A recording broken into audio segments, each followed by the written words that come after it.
आत्मोपनिषद। यह उपनिषद अथर्ववेद से संबद्ध है।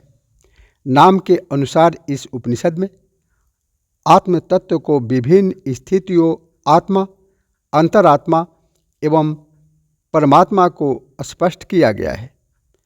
शरीर एवं इंद्रिय आदि में सक्रिय चेतन को आत्मा, प्रकृति के विभिन्न घटकों, पंच तत्वों आदि में संव्याप्त को अंतरात्मा तथा इन सब घटकों से परे चेतन प्रवाह को परमात्मा ब्रह्म कहा गया है। आत्म उपनिषद का शुभारंभ। प्रथम मंत्र। अथांगिरास्त्रिविधः पुरुषो जायतात्मा अंतरात्मा परमात्मा चेति। अंगिरा अर्थात अंग, अंगी एवं अंगज्ञ, अंग को जानने वाला। पुरुष परमात्मा त्रिविध, तीन प्रकार का है। पहला आत्मा, दूसरा अंतरात्मा और तीसरा परमात्मा।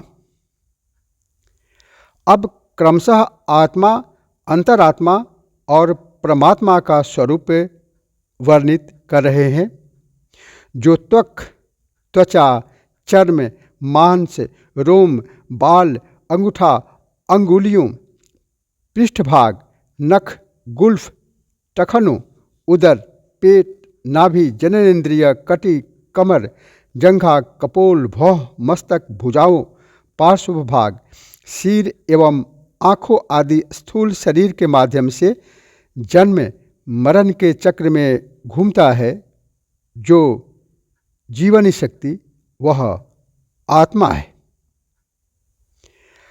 अंतरात्मा दृश्य पदार्थों में अव्यक्त रूप में स्थित अंतर्यामी चेतन वह है जो पृथ्वी, जल, सुख, दुख आदि गुण, काम, मोह, तर्क, वितर्क आदि स्मृति, लिंग, उदात्त, अनुदात्त, ह्रस्व, दीर्घ, प्लुत आदि स्वर, स्खलित, गर्जित, मेघ शब्द, स्फुटित, मुदित, नृत्य, गीत, वादित आदि ध्वनि रूप प्रलय, विजृंभण, विकास आदि के द्वारा श्रवण करने वाला, सूंघने वाला, रस लेने वाला, मनन करने वाला, जानने वाला, कार्य करने वाला, विज्ञानात्मा, पुराण, न्याय, मीमांसा आदि जो धर्मशास्त्रों का ज्ञाता, श्रवण, प्राण, सूंघना, आकर्षण एवं कार्य विशेष को पूर्ण करता है, वह अंतरात्मा है। परमात्मा परमात्मा नाम से संबोधित अक्षर अविनाशी या ओंकार रूप में है, आराध्य है। वह परमात्मा प्राणायाम, प्रत्याहार, धारणा, ध्यान, समाधि, योग, अनुमान अत्यधिक द्वारा बट, कनिका बट वृक्ष के सूक्ष्म बीज, शामक तंडुल, सामा के सूक्ष्म चावल तथा अत्यंत सूक्ष्म बाल के अग्रभाग के सैकड़ों हजारों हिस्सों से भी अति सूक्ष्म है। इस प्रकार से चिंतन किया जाता हुआ प्राप्त भी होता है और नहीं भी होता है। वह न कभी प्रकट होता है और नहीं मरता है, न शुष्क होता है, न आर्द्र होता है, न चलायमान होता है, जैसा कि गीता अध्याय 2 में भी कहा गया है, नैनम छिन्दन्ति शस्त्राणि नैनम दहति पावकः न चैन्यम क्लेदन्त्यापो न शोष्यति मारुत। वह कंपन करता है, न टूटता है, न स्थिर रहता है। वह तो गुणों से रहित, सर्व प्रमाण, भूत, शुद्ध स्वरूप, अवयव रहित आत्मा, केवल सूक्ष्म, निर्मल, निरंजन, विकारहीन, शब्द, स्पर्श, रूप, रस एवं गंधहीन, ज्ञान से रहित, कल्पना रहित, आकांक्षा से रहित, सर्वत्र व्याप्त, अचिंत एवं इस प्रकार का परमात्मा है कि जिसका ठीक ठीक ज्ञान नहीं किया जा सकता। वह अशुद्ध अपवित्र को शुद्ध पवित्र करता है। वह क्रिया रहित है। वह परमात्मा का कोई संसार नहीं है, अर्थात संसार रहित है। विशेष अर्थ। संसार का अर्थ होता है संसरति इति संसारः, गतिशील या परिवर्तनशील होना। परमात्मा एक रूप रहने वाला होने से उसका कोई संसरण नहीं होता, उसका कोई संसार नहीं होता। इस भाव से उसे संसार रहित कहा गया है। अगले मंत्रों में उस आत्म तत्व का स्वरूप दृष्टिगत होने पर सब जगह उस परम आत्म तत्व ब्रह्म के ही भाषित होने की बात कही गई है। आत्मसंज्ञः शिवः शोधः एक एवाद्वय सदा ब्रह्मरूपतया ब्रह्म केवलम प्रतिभासते। आत्मा नामक वह परम पवित्र कल्याणकारी एकमात्र अद्वैत ब्रह्म रूप होने के कारण केवल ब्रह्म ही प्रतिभासित होता है। जगत रूपतयापेतद् ब्रह्मैव प्रतिभासते विद्या अविद्या भेदेन भावाभावादिभेदतः। इस जगत के रूप में ब्रह्म ही परिलक्षित होता है। विद्या अविद्या भाव अभाव आदि के भेद से जो भी दृष्टिगोचर होता है वह अविनाशी ब्रह्म का ही रूप है। गुरु शिष्यादि भेदेन ब्रह्मैव प्रतिभासते ब्रह्मैव केवलम शुद्धम विद्यते तत्वदर्शने। गुरु एवं शिष्य आदि के भेद से ब्रह्म ही दृष्टिगोचर होता है। वास्तव में यदि देखा जाए तो यत्र तत्र सर्वत्र वह शुद्ध प्रकाश स्वरूप ब्रह्म ही तो है। न च विद्या न चा विद्या न जगत च न चापरम सत्तत्वे न जगद्भानम संसारस्य प्रवर्तकम। वस्तुतः न तो विद्या है और न ही अविद्या है, न जगत है और न ही अन्य कोई वस्तु सत्य है, लेकिन सत्य रूप में जगत का भान होना ही इस संसार का प्रवर्तक, इस प्रकृति का मूल कारण है। असत्तत्वेन भानम तु संसारस्य निवर्तकम अघो घटो अयमिति विज्ञातम नियमः को नपेक्षते। यह संसार असत्य है, यह भान होना ही इसका निवर्तक मुक्तिदाता है। जैसे सामने रखे हुए घट घड़े के ज्ञान के लिए कोई भी अन्य नियम प्रमाण अपेक्षित नहीं है, वह तो प्रत्यक्ष ही है। जिस प्रकार प्रत्येक सामने स्थित पदार्थ का ज्ञान बिना ही प्रमाण के हो जाता है, ठीक उसी प्रकार नित्य सिद्ध यह आत्मा प्रमाणित प्रत्यक्ष होकर ही प्रतिभासित प्रकाशित होता है। अर्थात प्रत्येक वस्तु का ब्रह्ममय रूप होने के कारण ब्रह्म के प्रमाण की कोई आवश्यकता नहीं रहती है। जिस प्रकार देवदत्त आदि नाम के प्रति विज्ञानी पुरुष निरपेक्ष पूर्ण आश्वस्त हो जाता है, उसी प्रकार वह आत्मतत्व देश काल अथवा किसी भी तरह की पवित्रता की अपेक्षा नहीं रखता। उसी प्रकार ब्रह्म को जानने वाले का ब्रह्माहम, अहम ब्रह्मास्मि, मैं ब्रह्म हूँ, ऐसा समझना ही ब्रह्म का साक्षात्कार प्रत्यक्षानुभूति है। जिस तरह सूर्य से संपूर्ण जगत प्रकाशित होता है, उसी तरह ही संपूर्ण ब्रह्मांड उस ब्रह्म से तेज से प्रकाशित होता है। वह ब्रह्म के प्रत्यक्ष सिद्धत्व में अन्य कोई साक्ष्य देना अनावश्यक, असत एवं तुच्छ है। उसका औभासक बोध कराने वाला कौन है? अर्थात कोई नहीं। वेद शास्त्र पुराण एवं समस्त भूत प्राणी जगत जिसके माध्यम से अर्थवान है, वह ब्रह्म तो स्वयं प्रकाशित है। क्षुधां देह व्यथां त्यक्त्वा बालः क्रीडति वस्तुनि तथैव विद्वान् रमते निर्ममो निरहं सुखी। जिस प्रकार बालक भूख अथवा शरीर की किसी भी तरह की पीड़ा परेशानी को त्याग कर अर्थात भूलकर आकर्षक वस्तुओं खिलौनों के साथ क्रीड़ा करता रहता है, उसी प्रकार ही विद्वज्जन ममता रहित, अहंकार रहित, सुखी रहते हुए ब्रह्म में ही रमन किया करता है। वह आत्मज्ञानी सभी तरह की इच्छाओं से मुक्त होकर मुनि रूप में एकांतवासी होकर विचरण करता रहता है। स्वयं अपनी ही आत्मा से सदा संतुष्ट तथा अपने को सर्वत्र स्थित मानता हुआ लौकिक दृष्टि से निर्धन भी सदैव संतुष्ट एवं असहाय भी अपने को महाबलवान समझता है। वह किसी भी तरह का भोजन न ग्रहण करता हुआ नित्य तृप्त रहता है।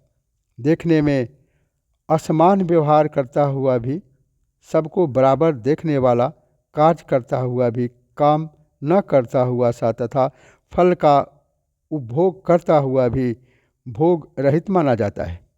मंत्र संख्या 15-16 में ऋषि यह बात स्पष्ट करते हैं कि सूर्य ग्रहण या बादलों के कारण अंधकार ग्रस्त दिखता भर है, किंतु वास्तव में वह ग्रसित होता नहीं है। जन सामान्य को समझने के लिए कहे गए बाल सुलभ उदाहरणों के आधार पर किसी को यह नहीं सोच लेना चाहिए कि शास्त्र विज्ञान सम्मत नहीं है। वह आत्मा शरीर में रहते हुए भी अशरीरी है। वह परिच्छिन्न शरीर में आबद्ध रहता हुआ भी सर्वत्र गमनशील है, अर्थात सर्वत्र व्याप्त है। इसीलिए शरीर रहित उस ब्रह्मज्ञानी को कहीं पर भी प्रिय तथा अप्रिय ज्ञान स्पर्श नहीं करता, अर्थात वह आत्मा किसी को प्रिय या अप्रिय नहीं समझता। शुभ एवं अशुभ उसे स्पर्श नहीं कर सकते। उसकी दृष्टि में सभी समान है। जिस प्रकार लोगों के द्वारा सूर्य राहु से ग्रसित न होने पर भी ग्रसित मान लिया जाता है, लोग भ्रांतिवश उसे ग्रसित मानते हैं क्योंकि उन्हें वस्तु स्थिति का पता नहीं होता। उसी प्रकार शरीर आदि के बंधनों से मुक्त श्रेष्ठ ब्रह्मज्ञानी को शरीर के रूप में मानने वाले मूढ़ वज्र मूर्ख समझे जाते हैं। वास्तव में वह ब्रह्मज्ञानी आत्मा सांप की केचुली के सदृश शरीर से सर्वथा मुक्त रहता है। यह शरीर प्राण वायु के द्वारा ही इधर उधर संचालित किया जाता है। जैसे झरने, नदी आदि के स्रोतों द्वारा लकड़ियों को ऊपर नीचे ले जाया जाता है, दैवेन नियते देहो तथा कालोपभुक्तिषु लक्ष्य गतिम त्यक्त्वा यस्तिष्ठे केवलात्मना शिव एवं स्वयं साक्षात् अयं ब्रह्म विदुत्तमः जीवनेव सदा मुक्तः कृतार्थो ब्रह्मवित्तमः।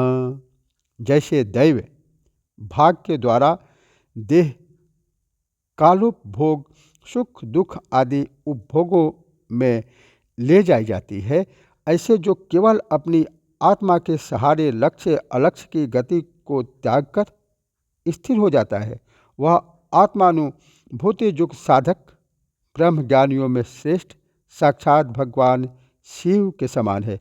वह साक्षात भगवान शिव ही है। शिव स्वरूप वह कृतार्थ ब्रह्मज्ञानी जीवित रहते हुए भी मुक्ता अवस्था को प्राप्त हो जाता है। उपाधिनास्तर्ब्रह्मैव सद्ब्रह्मप्येति निर्द्वयम् शैलूषो वेशसद्भा भावयोश्च यथा पुमान्। यह आत्मा उपाधि शरीर आदि के विनष्ट हो जाने पर ब्रह्म होकर ब्रह्म में विलीन हो जाता है। जिस तरह विविध वेश को धारण करने पर व्यक्ति नट आदि के रूप में समझा जाता है तथा अपने वास्तविक रूप में आ जाने पर वही पूर्व जैसा व्यक्ति समझा जाता है। तथैव ब्रह्म विश्रेष्टः सदा ब्रह्मैव नापरः घटे नस्ते यथा व्योमः व्योमैव भवति स्वयं। उसी तरह ही ब्रह्म को जानने वाला भी स्वयं ब्रह्म ही हो जाता है। केवल शरीर आदि वेश के कारण वह भिन्न प्रतीत होता है, वस्तुतः वह ब्रह्म ही है। उससे भिन्न अन्य और कुछ भी नहीं है। जैसे घट के फूट जाने पर घट के अंदर का आकाश आकाश रूप ही हो जाता है, वैसे ही उपाधि अर्थात शरीर आदि के विलय हो जाने के पश्चात ब्रह्म को जानने वाला स्वयं ब्रह्म रूप ही हो जाता है। जिस तरह दुग्ध में दुग्ध, तेल में तेल और जल में जल मिला देने पर एक हो जाते हैं, ठीक उसी तरह ब्रह्म ज्ञानी, आत्मज्ञानी मुनि एवं आत्मा की स्थिति भी एक ही है। इस प्रकार विदेह रूप कैवल्य पद की प्राप्ति के पश्चात सन्मात्र अखंडित विग्रहवान ब्रह्म भाव की प्राप्ति करके पुनः संसारावर्तन आवागमन से मुक्त हो जाता है, क्योंकि सदात्मकत्व विज्ञान से उसकी अविद्या दग्ध हो जाती है। ऐसे जति के ब्रह्म रूप हो जाने पर यह कैसे हो सकता है कि ब्रह्म का पुनः उद्भव हो? माया के द्वारा रचित बंधन और मोक्ष वस्तुतः उस ब्रह्म में नहीं हुआ करते। जिस प्रकार निष्क्रिय रस्सी में सर्प का बोध हो जाने पर यदि वह सर्पाभाव पुनः समाप्त हो जाता है तो फिर केवल मात्र रस्सी ही आभासित होने लगती है, उसी प्रकार आवरण के सत और असत भाव को ही बंधन और मोक्ष कहना चाहिए। ब्रह्म का कोई भी आवरक नहीं होता, वह अन्य के अभाव के कारण अनावृत है। वस्तु के होने या न होने के विषय में जो कुछ भी विश्वास किया जाता है, ये तो वस्तुतः बुद्धि के ही गुण है। उस नित्य वस्तु अविनाशी ब्रह्म के नहीं। अतः माया के द्वारा प्रादुर्भूत होने वाले बंधन और मोक्ष आत्मा में नहीं होते। ऋषि यहाँ यह तथ्य बहुत स्पष्ट कर देते हैं कि बंधन या मुक्ति आत्मा के लिए नहीं है, बुद्धि के लिए है। मेरे तेरे में बुद्धि ही उलझती सुलझती है।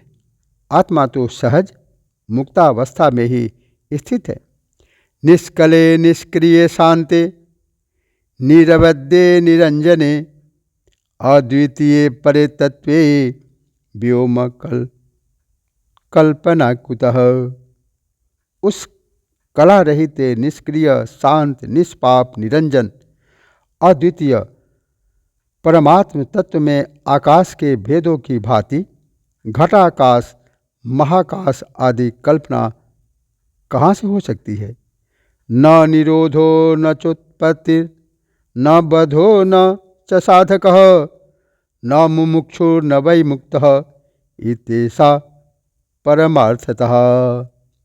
सत्य तो यह है कि वह पर ब्रह्म न तो जन्म लेता है और न ही जन्म रहित है, न वह बंधन में रहता है, न ही साधक है, न ही वह मोक्ष की इच्छा वाला है और न ही वह मुक्त है। वह इन सबसे परे जन्म लेने वाली काया के साथ वह प्रकट होता दिखता है, इसलिए वह जन्म रहित है। लेकिन जन्म तो काया का होता है, शरीर का होता है, चेतना का नहीं। पात्र बनते टूटते उनसे रहने वाला जल तो पात्र के जन्म और क्षय से मुक्त है, इसीलिए अजन्मा है। इसी भाव से उसे न मुक्त कह सकते हैं, न अमुक्त, न मोक्षाकांक्षी। इसी के साथ अभी इत्यात्मोपनिषद समाप्तः, इसी के साथ उपनिषद आत्मा के विषय में, अंतरात्मा के विषय में, परमात्मा के विषय में बतलाने वाला यह पाठ संपन्न होता है। ओम तत्सत ब्रह्मार्पणमस्तु।